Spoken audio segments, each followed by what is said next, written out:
It's almost painful to see new pictures of President John F. Kennedy and the former First Lady this many years later. It hurts even more when you realize we are seeing the president about a minute and a half before the shots were fired that ended his life, fusing that day in Dallas forever into the American DNA.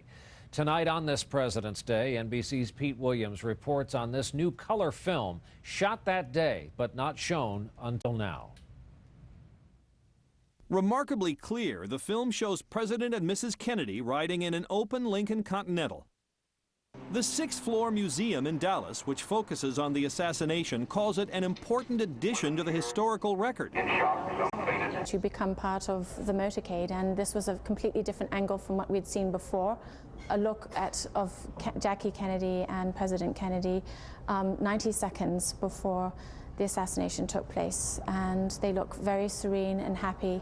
The amateur photographer stood with his movie camera in the crowd that November day with some office co-workers as the motorcade passed them on Main Street in Dallas, about 4 blocks from Dealey Plaza, where the rifle shots were later fired.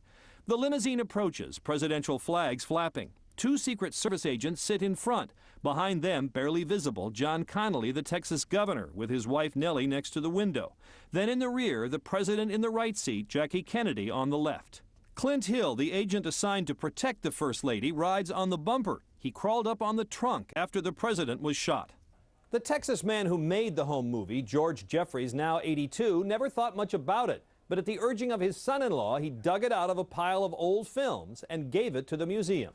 A new record of a motorcade near the end of its planned route, and a president just minutes from the end of his life. Pete Williams, NBC News, Washington. And that is our broadcast for this President's Day Monday night. Thank you for being with us. I'm Brian Williams. We'll look for you right back here tomorrow evening. Good night.